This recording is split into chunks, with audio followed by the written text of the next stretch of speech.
Welcome to our first of many podcasts. This is the first and fifth son podcast with your boy RVB, also known as Pony B Baker, the first son, and I'm Jonathan Baker, aka Big Barker, the fifth son. And I'm looking all surprised and stuff. Very excited to be good. Hey, they should be surprised to see us. I'm surprised and excited to be out here. This is our first podcast, so they can't judge us too hard. Like I said, there's going to be some more. And we're introducing ourselves to the world. That's right. I'm excited about the first podcast, but we gotta perfect it. It's still like being in the camera for real on the big screen. So oh yeah, there's gonna be more to come. And just like a diamond, a diamond don't start off shining. It start off, as a nice piece of coal that they got to shine up. So that's what we're doing. We're about to shine up this podcast. And we're going to kick it off with some introductions. I'm going to go ahead and tell you a little bit about myself because I'm the first son, first out the womb of Windjammer, RVB Baker Jr., born back in 1970. We're both from Chicago, but I led the way. Had a pretty rough childhood. I think everybody can talk about a rough childhood, growing up with a single mom of 8 kids. And then sometime in 78, we moved to Louisiana, where we got even more poor. We really found out what poor was. Yep. Life's lessons. Yeah. And we've been getting lessons and blessings at the same time. So when we moved down to Louisiana, that's where we did a lot of our formative growing up. For me, I finished off my childhood years up to 18 and went straight into the Army. 6 days after I graduated from high school, I was in boots, marching, rucking, and running. And I didn't look back after that. I did 20 years active duty service. I've been all around the world. Of course, I've been to Iraq. That's what everybody want to know. Did you deploy? Did you see people get killed? Hell, I got to see that before I left Chicago. You know what I'm saying? But I got to see some things around the world, got to learn a lot of things, and got to share some of the stuff I learned with my brother, the fifth son. Fast forward to where I am today. I'm a retired veteran, started my own business, trying to get it off the ground. And my brother and I, we're both about being entrepreneurs, start businesses, make things better, not just for us, but for our offspring and for those around us. So that was pretty much in a nutshell, about 5 minutes, Jonathan, about me. You want me to go a little bit more? Or you want to start talking about what you got to share, your intro? I could go ahead and just drop my intro. That's cool. I don't think it's going to be that long. Oh, man, you got a theme song to drop your intro, huh? That damn ESPN app on my phone. I got to mute that joker. Hey, that joker's right on time, man. Yeah. Hey, okay, but yeah. So of course, everybody probably watching, all my family and friends probably know me and know the majority of my story. But for the world, okay, of course, I'm Jonathan Baker, aka Big Barker. The name came when I was in a junior high school by a coach that I had who couldn't pronounce my name. I guess Coach Willie Wiles, he probably dead now. Rest in peace. But Coach Willie Wild was the first person to call me Barker, and it stuck throughout my life in the neighborhood. But of course, I'm from the Chi-Town, of course, born there, raised in Thibodaux most of my young life. And of course, I've been Thibodaux for the majority of my young years, went to jail, went to reform school, got in a little trouble. Me and my other brother, everybody from Thibodaux know that too, and came out, got in trouble again at about 17 or 19, went to jail, came back again. And ever since then, I've been out for roughly about 24 years now. 24 years ago, I got in a lot of trouble. But fast forward into now, things are on the uprise, been on the uprise for the last 24 years and counting. And I've been in Mississippi for almost 18, 19 years and started driving trucks and stuff. Kind of got into that about almost going on 8 years ago. And the trucking business, to all y'all truckers out there, is very, very, very lucrative and positive for whether you've been to jail, whether you're from the hood, or whether you come from a family with a silver spoon in your mouth. The trucking business is where it's at. If you could handle it, whether you're dispatching, driving, whatever. But that's what I'm doing. So, that's my calling for the moment right now, my livelihood. And trucking's good to me. Of course, I couldn't get into it without my big bro. So, yeah, shout out to bro for that.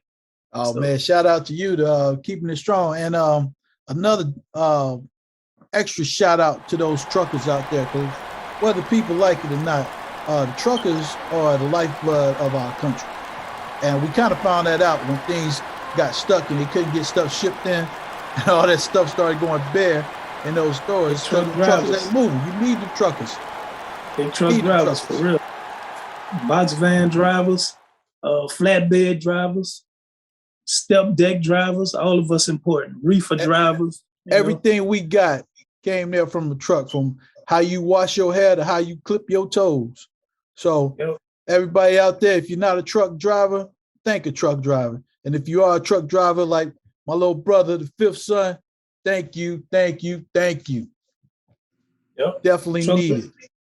Truck drivers, chime in if y'all see us out there, man. Follow us. I'll be covering something about truck drivers every single episode. So this episode, I'm just shouting us out. This is our first podcast, so we're going to cover a couple of other things, kind of touch around some subjects. But I definitely be shouting us out and giving y'all some news y'all can use, man. And we want to send that invitation out to everybody that's checking us out. First of all, thank you for checking us out. Please share, because when you share, you care. And make sure you put some comments on there how we contact you, because number one, if it's a great question, we're definitely going to share it here on our podcast. And number two, if it's real good where, we see you all the time, you might get an invite to be out here face-to-face with us on the podcast. So please share, please put them questions down, and we'll do our best to get back to each and every one of them.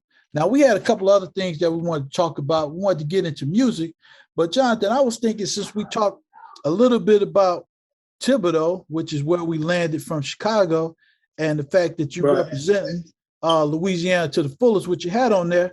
How do you feel about us talking a little bit about Thibodaux?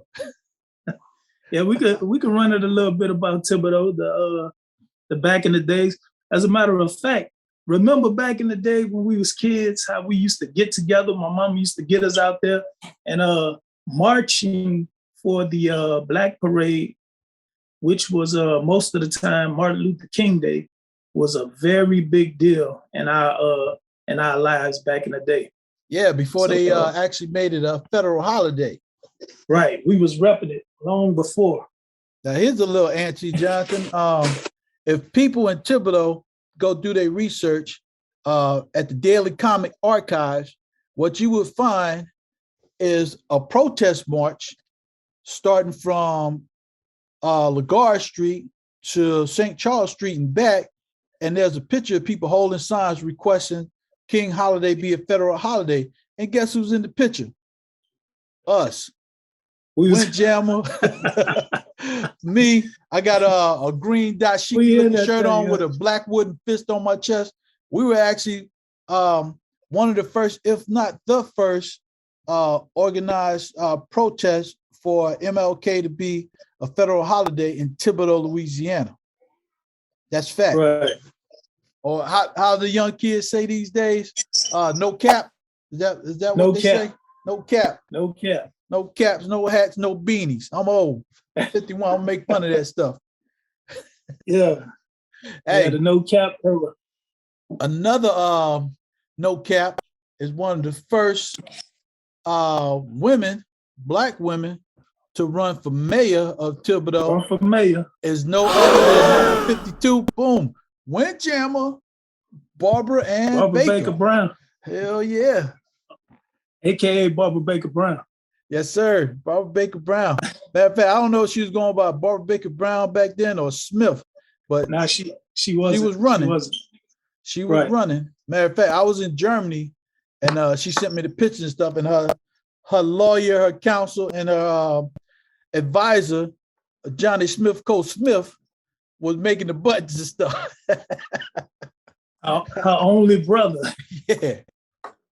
And I think, unfortunately, I was in reform school for, I guess, a crime I committed at a young age, being a mischievous child. So she sent me a copy of it. And when we had mail call that day, and I seen it, I kind of laughed when I got the paper. I was like, "What my mama doing?" I was about maybe 15 or 16 years old.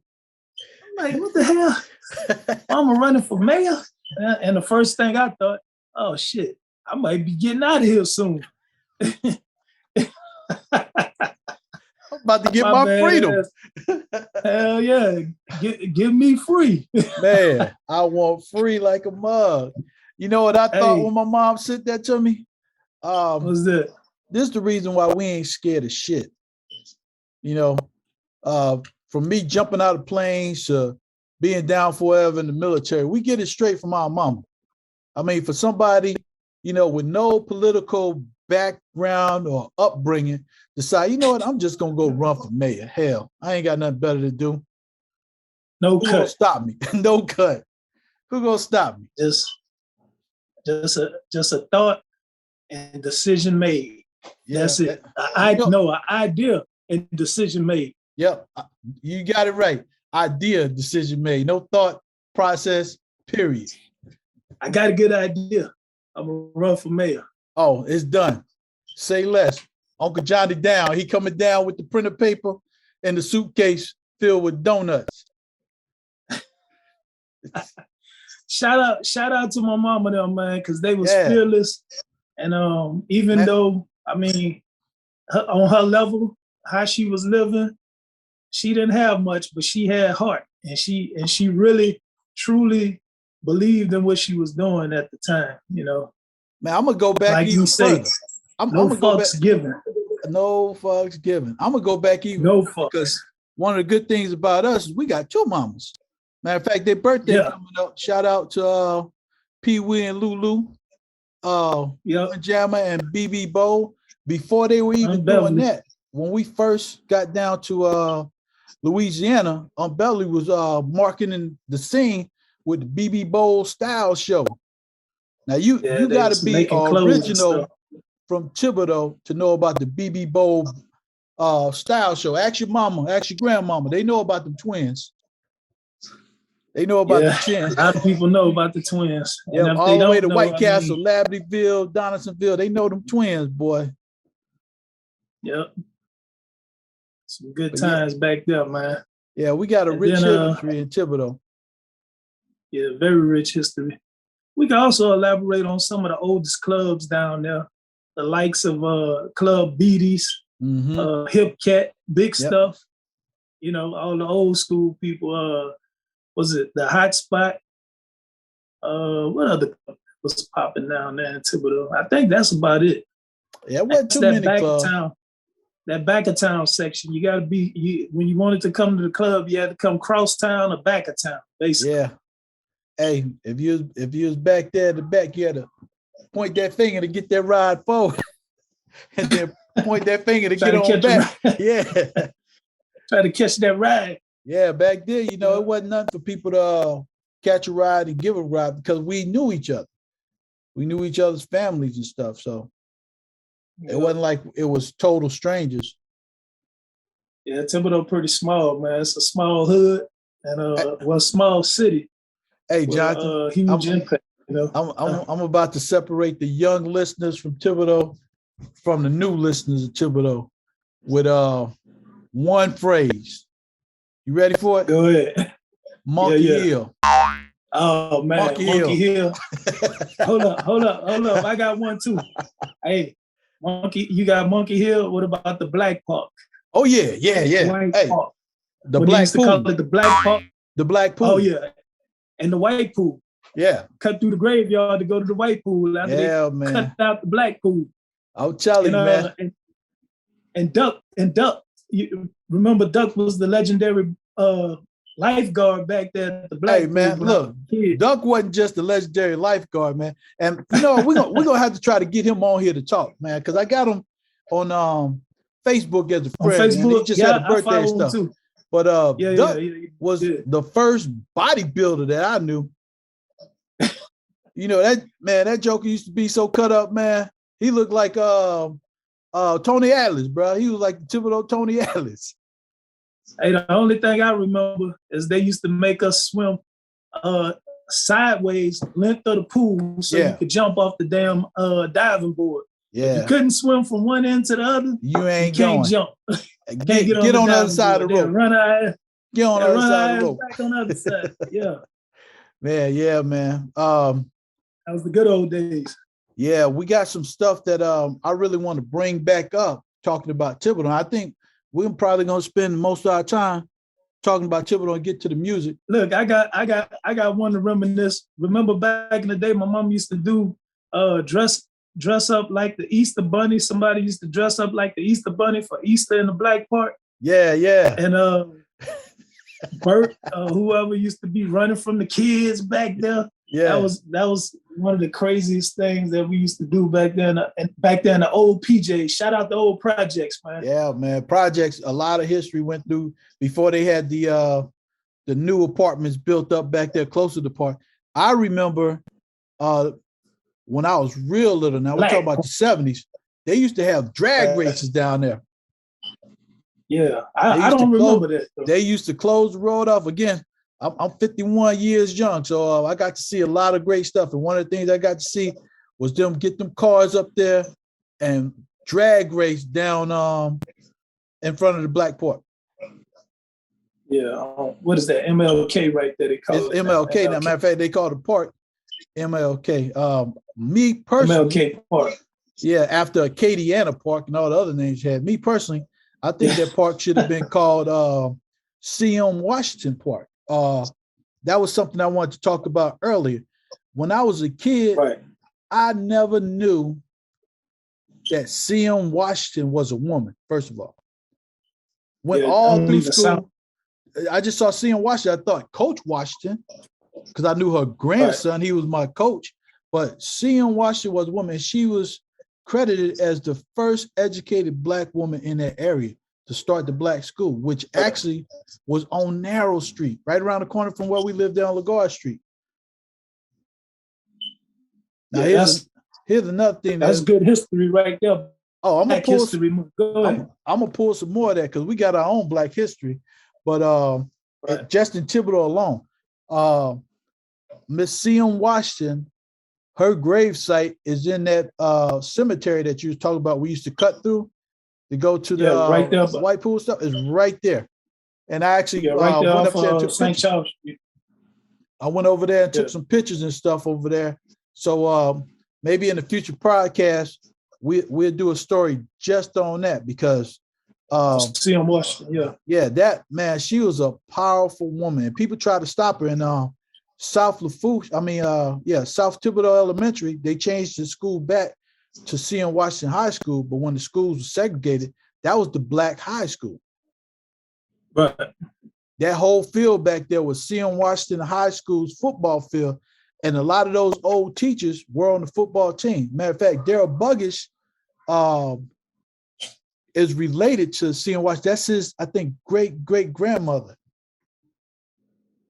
Yeah, shout out Daryl Buggish, man. Yeah, Daryl Buggish. Oh, the first professional DJ I knew.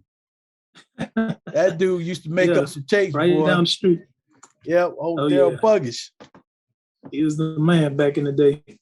Yeah, man. Yep. I got to give an extra shout out to all those people in Thibodaux that we grew up with. Because even though we was from Chicago and stuff, all them jokes was like family. The Matthews family, Aunt Mildred. Everybody was our aunt back then. Aunt BJ. Oh yeah, Everybody. we had a lot of extended family. We couldn't get away with nothing. Still to this day, if we see them, that's how we address them, because that's our family. It sticks. Yep. But can't change that history, man. That bond, just knowing people. I wouldn't want to change. I still talk to some of them when I go down there if I see them. Everybody older now, doing their own thing, got grandkids, got wives, got careers, or just some jobs, whatever they got. Some of them gone already. Yeah. Rest in peace to those that already left us. But I gotta tell you, Jonathan, one of the things that make me the happiest when I go to Thibodaux. I can't get this anywhere in the world. I've been to France, I've been to England, I've been to Bosnia, but the only place I get this is in Louisiana. When I go there, and people that knew us from kids see me and say, "Hey, Sha, hey, baby," and give me a hug and really be happy to see me. And the kicker to me is that it's not just people that look like us. If they knew us back then, they still love us. Amy Boudreaux, that's just like my blood sister. Oh yeah, shout out Amy Boudreaux, man. Her grandparents, Miss Ruby, Miss Mr. Harvey. Hey, Mr. Harvey. Hey, that was two people that was some interesting characters, but shout out to Miss Ruby being an OG, triple OG. I mean, Miss Ruby tell you what's on her mind right now. Man, with the quit and dare you to do something about it. But the thing was every time she seen her moving wrong, call the police on you. Hey, the one thing I can say about Miss Ruby, because I knew her, when y'all was babies and I was young. Miss Ruby used to spoil me and Leon. We'd be out there like raking up to make a little money and stuff. And she'd be like, "Ganana." That's what she called Leon, Ganana. Harvey, come here, get in this house. And we'd be getting in the house like, we're about to get a whooping, man. She sit us down and give us some of that good old pecan candy. We sit up in there in the AC looking at everybody working, man. I was like, man, I'm glad to be me. I don't know why she picked me. She used to love Leon. But she pulled me in there, sit in the AC, and then sent us back out there to do some more work. Oh yeah. Hey, we gotta remember our Lagarde Street people too. Miss Eunice and Miss O'Deal and Miss Ducky. I'm gonna tell you right now, those two names right there, those three names, two of those names are responsible for us being able to survive. Miss Eunice. Oh yeah. Yeah, Miss Eunice was OG. She called the cops on us and stuff, but when we needed water, now we telling our history now. When we needed some water just to take a bath or flush the toilet, Miss Eunice made sure we had that water. She wasn't turning her nose up to us. She'd be on us, boy. Mr. Charlie. Mr. Charlie. Yeah, Mr. Charlie. Good shout people. Out. Rest in peace, Mr. Charlie. Yeah. And Miss Eunice. Miss Eunice, do you remember Miss Debbie when they had the store, Debbie's store? Yeah, the white lady, Mr. Tom and Miss Debbie down there. Yeah. Debbie had the store before Mr. Tom. Mr. Tom came and got the store after. Okay. Yeah. And then they had the two boys down there. I can't think of their name. Bobby and Kevin, I think. Yeah, Bobby and Kevin. Yep. I'm gonna tell you, those jokers, they might not have been the same colors, but they hung out with us tough. Oh yeah. Bobby, what else? Hold up, we gotta shout out the rest of our people off of that street, the infamous Lagarde Street lifestyle we was living. Lil Zach who lived. Noonie. Yep. Yeah. Hey, Lil you can't Zach, say Miss Eunice his mama without was after me. Old Tammy Jenkins. Oh yeah, Tammy Jenkins and her sister. What was her sister name? I think it was Renee. Please don't get mad at me, y'all, because I went to school with Tammy. I didn't go to school with her, but I remember the whole family. Much love to all y'all. Matter of fact, I see Tammy on social media every once in a while. Yeah, and she married to Richmond. Out of the Bells bomb in old Richmond. Shout out to Richmond, man. Richmond always was cool. I think he bonded me out a time or two when I was going through my bullshit. We can't forget our family on the other side of the street. We talk about Lagarde Street, but we got to talk about our people on Narrow Street. Matter of fact, one of them was a famous basketball player. Matter of fact, I think Mark drives trucks. Renee. Who, Pat? You talking about Patrick Savoy? Yeah, the Savoys, man. We fought like Patrick, cats and dogs. Yeah. That's like our close kin folks right there. Yeah. Oh yeah. Shout out to Patrick Savoy, man, and Mark Davis too, man. Them guys went pro. They was from our era, you know.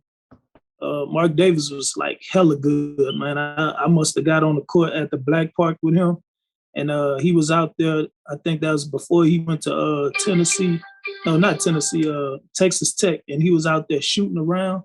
Mm-hmm. Man, this guy, he was NBA ready, man. He didn't miss not one goddamn shot. I was like, damn, this dude, he was the real deal. I mean, I'm gonna go back further on you on some superstar. We had some hella superfied people out there that should have been world famous. We really did some talented people. Go ahead, fill them in. Remember T-Don? I remember T-Don. Could Shout throw a out rock T-Don. What's up, and bust a squirrel in the head and kill him on the run on the power line. That's how good T-Don was, man. Hey, look. It had another joker too who could throw a rock like a motherfucker back in the day. Shout out Alvo, man. Oh yeah, Alvo, Ivory Reed, man. That was like one of the most athletic guys, man. Alvo was a motherfucking athlete. Hey, all them Reed, man. Johnny Coulon. Yeah, Coulon Anthony Reed, Charles Reed, Deborah Reed. I went to school with them. Yeah. Oh, look, remember back in the day when we used to be racing? Well, y'all used to be racing what's his name? Anthony them off of Narrow Street. Who was the guy who used to be racing with our cousin Anthony from Chicago? Our cousin Anthony from Chicago used to go race somebody over there. I don't know, man, but I do remember doing a lot of running in the street, racing each other. It wasn't about talking and rapping. It was about who could run the fastest from point A to point B. Who was the fastest back then? Yeah. We used to run them fucking races. Jokers used to take their shoes off to prove a point. I couldn't do it, man. I used to bust my damn toenail every single time my feet were too tender to run. I used to run. Man. Look, I used to be running against Boney Boy and Bert and Leon. They used to be burning the shit out of me back then, trying to keep up with them. Yeah, Bert was fast as hell. We had some fast ass guys. What about Dion Cooks, man? Dion Cooks was fast as a motherfucker. You remember Dion Cooks from off Dion Cooks? You know what I'm talking about? From where? Yeah, froze up. Dion Cooks off of St. Charles Street. Oh, yeah. Yeah, he was kin Joyce Cooks and you know the Cooks. Remember Joyce Cooks? Mm-hmm. I think Pierre used to like her or something. Yeah. His brother name is Carmichael. Carmichael, I think his name is. But yeah, Dion was fast as a motherfucker, man. Yeah. Hey, one day we're gonna have to go up and set up a podcast at the Black Park and just invite people to come up there and share how they know us and reminisce on some stuff. That's probably gonna be a 2-hour special. Yeah, you're gonna have to chop that motherfucker up. You got. We just gonna have to make it an epic series. Yeah. Yeah, we can come up there, talk, take some pictures, have a barbecue, because everybody and their mama gonna cook. You can have a camera out there one day this summer. We could do it. Yeah, we're gonna need more than one camera. We're gonna need multiple cameras out there. You're gonna need a whole fucking crew, huh? Yeah, because people gonna show up, man. They gonna show out.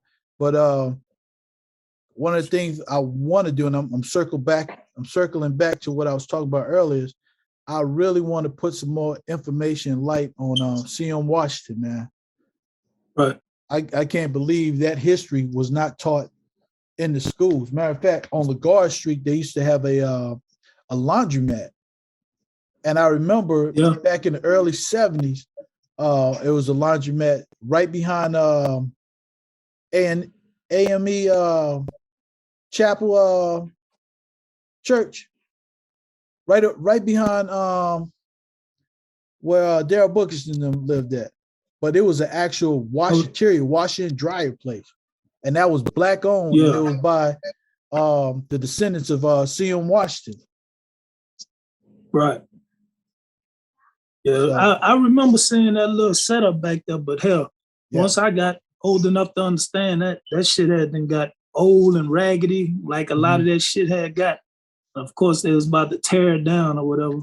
yeah, and the Nobody history wasn't just going kind of faded away. And the thing that got me was that, it took me graduating from high school and looking into history to find out that stuff. And I'm gonna tell you something else. They've been looking at it here lately. I'm not going to do a report on it because there's a couple of people from Thibodaux that's working on the sugarcane massacre that happened back there. Yeah, and the story, the legend is that the people that was slaughtered were buried in a mass grave right under the VFW off of Back Street. Man, that's crazy stuff right there. Yeah, there's going to be a lot of stuff coming. I got a couple of books on it. I remember they used to have a historical marker on Canal Boulevard, and somehow that's missing. It's not up there anymore.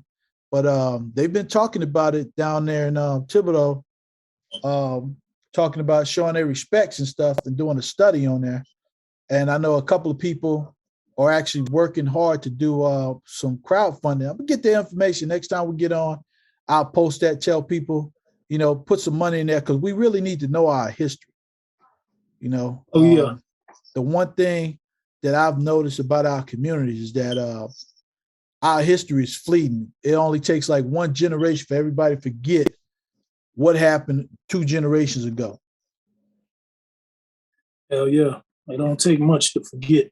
They really keep it out the way so it won't be, reminisced upon. They don't want you to keep on referring back to it like, all right, don't forget this. Yeah. If you don't have at least one person championing the situation and constantly bringing it up, of course, it's going to be forgotten. Yeah. It's almost like when the person passed away 3 months later, everybody trying to forget about it because it's so hurtful. And so that's another reason too, because that comes with the memory, so. Right. And that's right there. That's the thing that I'm trying to be mindful for, that a lot of people really have hurtful, damaging memories from that. But I have to say, even with their pain, things should still remain. Because if you look at our history, looking at slavery, that's painful in itself. But to forget about that would be detrimental to the United States as a whole, because that's something we went through. Now, the stuff that went through in Thibodaux, I respect everybody's opinion. If they don't want to bring it up, they want to talk about it. But I will. Anything I can find on public knowledge on it, anybody that's going to share with me, I'm going to talk to them, because the youth deserve to know how they got to where they are right now. And the youth deserve to know where they're letting go of great things that was achieved for them. Like with C.M. Washington, just on the bare fact of what she did back in her time, there shouldn't be one Black kid in Thibodaux that's not going to college. That's how strong I feel about that. But that if they want to go, because a lot of these kids, some want to go, some don't. So I mean, if they want to go, that should be something that they should be getting at. But a lot of kids feel like, oh, I don't want to go to college. I want to get a trade and try to start making some money. So, but I see what you're saying, though, bro. Yeah, that's and for me, it's not so much as the what, because I get it. I wasn't one of those kids that was going to college. You couldn't tell me I wasn't going to the Army, and people begged me to go to college. But it's the why. And here's the big kicker. Why did I want to go to college? I didn't want to go to college because I couldn't get a job in Thibodaux that was going to pay me any money. I didn't want to try to make more bills to go to college because it didn't make any sense to get money to go to school and not get paid. So I was looking at getting paid right away. But if people understood the fact that C.M. Washington created school just for them when people didn't want them to get educated and all the things they can achieve, that might have changed my mind. If people would have talked to me about going to Southern or Grambling without, getting more bills in a way to start making money to take care of my family, that might have changed my mind. But back then, it was segregation was still, I say it was still kind of fresh back then, because we had a lot of, slick side racism going on down in the Deep South. Mm-hmm. And it's still kind of going on today. But now with everybody having camera phones, it's hard to do something and hide your hand. You can't hide a motherfucking thing now.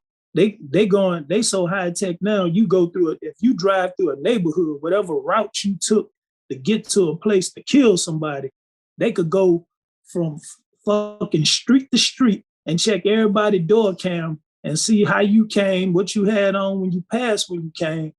They on your ass, man. They track motherfuckers down in every way possible via goddamn cameras now. So yeah. Back in the day, they were still the racism was still thick, heavy, and fresh, and they was able to hide stuff. And like I was saying about people were scared to pretty much talk on it because it was more hurtful, and they didn't want those problems back then. Mm-hmm. They didn't, with the powers that was back then, they didn't want those. And a lot of them, that was handed down to them. They don't want problems now. But I would say technology is not the only thing that changed the outlook on the slick racism and stuff. For me, the big change I saw is education. Racism is a tool of the ignorance.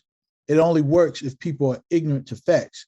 And these days, with that same smartphone and stuff, instead of tracking people, they can look up information. They can find out who CM Washington was, no matter what their color is. They can find out, what people actually been through. They can find out that all Black people wasn't poor, and that'll make them ask why and make them want to know more, instead of just saying, nope, this is ours, that's theirs, and we should never connect.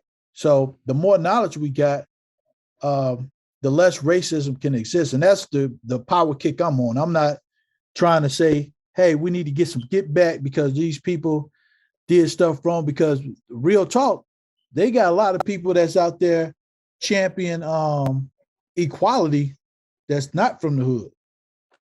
They're using their voices to try to make a big difference. Right. And to your point, it's definitely a lot of people out there that's not the same race as Black people. You got a lot of Jews behind the scene, not all of them, but some of them who've been through struggle or been around people who struggle. You know what I'm saying? They really do champion the same thing we do, and they want that change. They want that knowledge brought to the forefront. But to people that want to know more about it, y'all need to do the knowledge. You know what I'm saying? Google search engine, and that's the biggest information search engine in the world right now. So it's nothing that could be hid nowadays. Plus with social media. I find out more stuff on social media going on in the world when it's some type of murder that took place, senseless crime, police brutality. You see that on social media before it hit the news screen, So, I mean, we got nowadays in 2022, man, hell, you can't hide nothing. Nothing. And we should want to hide everything is out in the open. Yeah.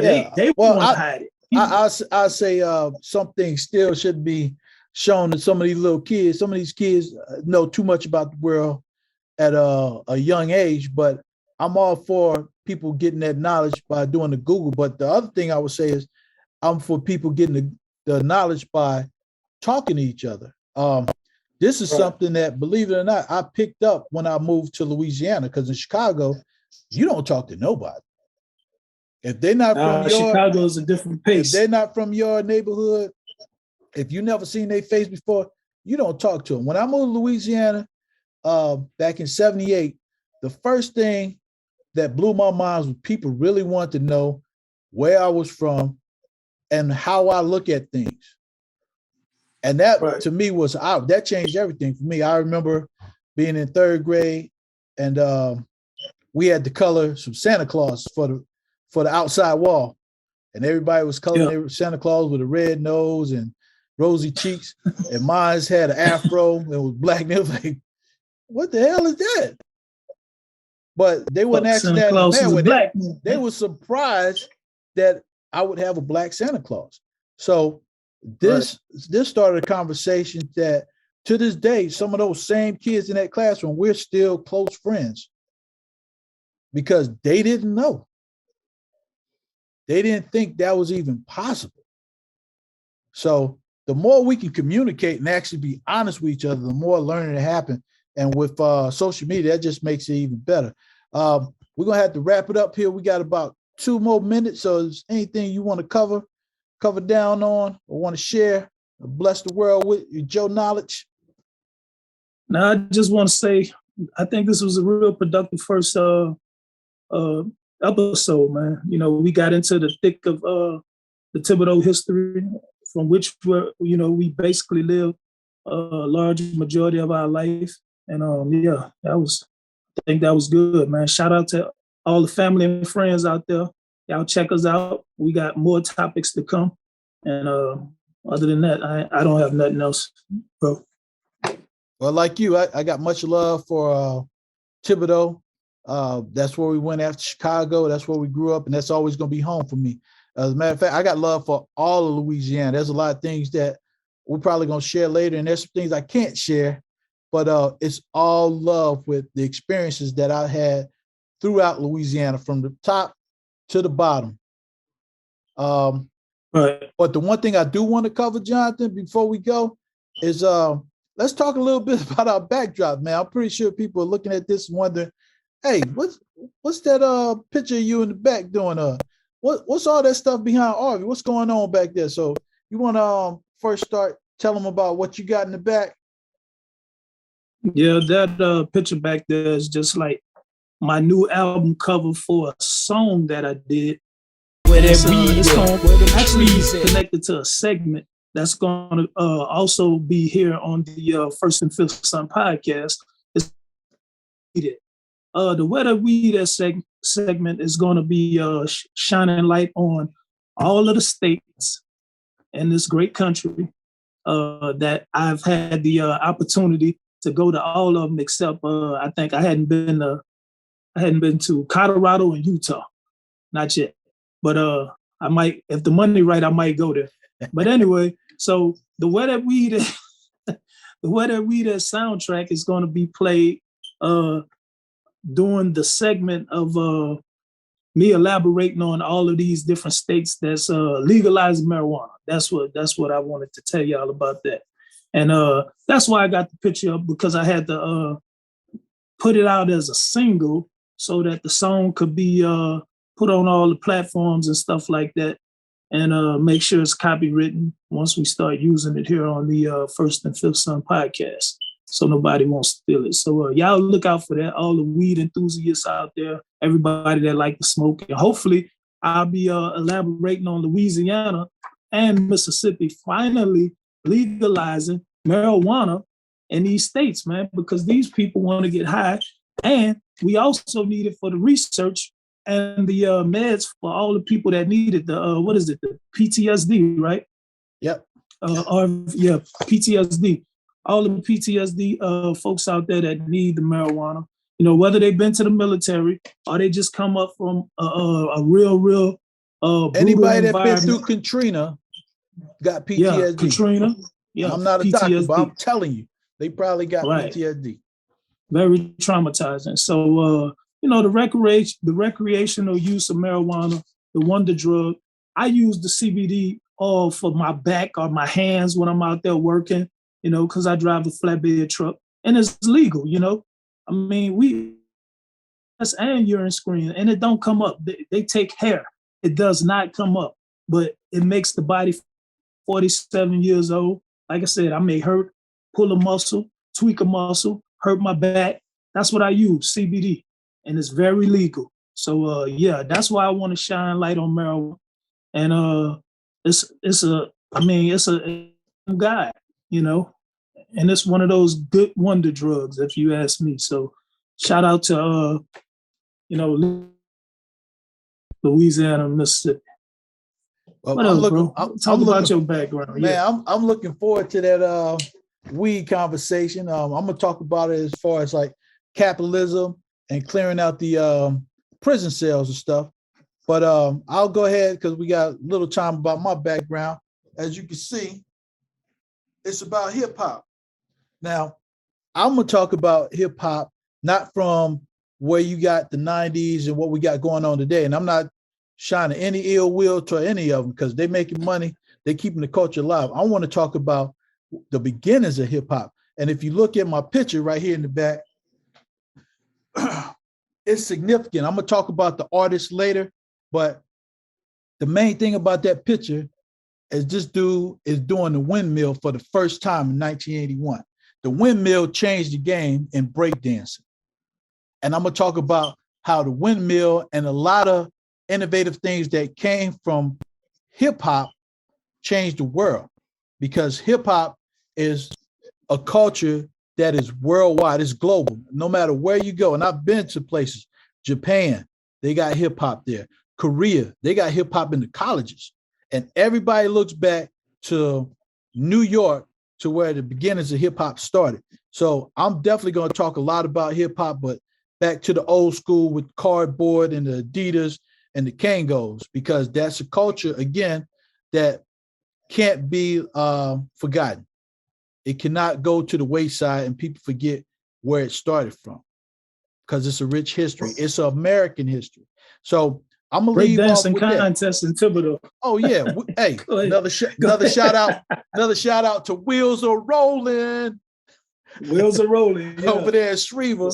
Again, I'm dating myself, but hey, matter of fact, let me give a shameless plug real quick, Jonathan. I'll be doing a movie about Wheels Are Rolling in Shreva with the wonderful Windjammer as the DJ back then, because we got some stuff that we need to let y'all young cats know how we used to get down back then. Y'all just don't know. For real, man. My knees are bad now, but back in the day, boy, I could have backflip on. Y'all just don't know. But that's all I got, little bro. Like you said, it's been a great first of many podcasts. And again, you like what you see, don't just subscribe. Tell your friends about us. Get on there. And matter of fact, put them remarks, because I think we're going to put in an episode where at the end we just read the remarks y'all gave to us. So good, bad, or otherwise. You want to talk about how dusty I was when I was in high school when you know me? Put that up there, because I love to hear what you got to say. Y'all can write in and talk about some of the bullshit I used to do at school too. On the streets. I mean, it don't matter, man. Go ahead. Hey, but I'm gonna put this out there right now. Y'all put some stuff out there where I'm not sure if time constraints have passed. I'm not reading. I'm not going to jail for none of y'all. I never said I was an angel, but I'm trying to stay good. So y'all know who y'all are. Don't be sharing every damn thing. For sure, man. Shit. Hey, yeah. This been fun. The episodes will get longer too. So y'all look out for that. I mean, we just this is one of many. We just warming up, and we coming in hot. Just believe it. We coming in hot. Believe that. We go get better and better. Look for the improvement, because we'll get better and better with time. So we coming in hot. This has been First and Fifth Son podcast, the first of many. Thanks for joining us. Again, make sure you subscribe and tell your friends to subscribe and send those comments. And you can also find us on we on YouTube. Yeah, check us out on YouTube, and tell them the platforms, bro. When you looking at this, you seeing it from the YouTube stream, but we also be on iTunes, so you'll be able to get the audio version of this on iTunes. But if you're watching this, whether you're on YouTube or somebody sent you the link, this is from our YouTube channel, First and Fifth Son Podcast. So make sure you go ahead, Google that YouTube. You'll find us there. All our information be archived there. Contact information to be there. How to purchase your weed wear and other information is going to be there. So check us out. We are coming back soon. Stay with us, and we're going to have some more fun, pleasant, real, family-like conversations. Again, thank y'all for joining us, and it's been our pleasure. So till next time, peace.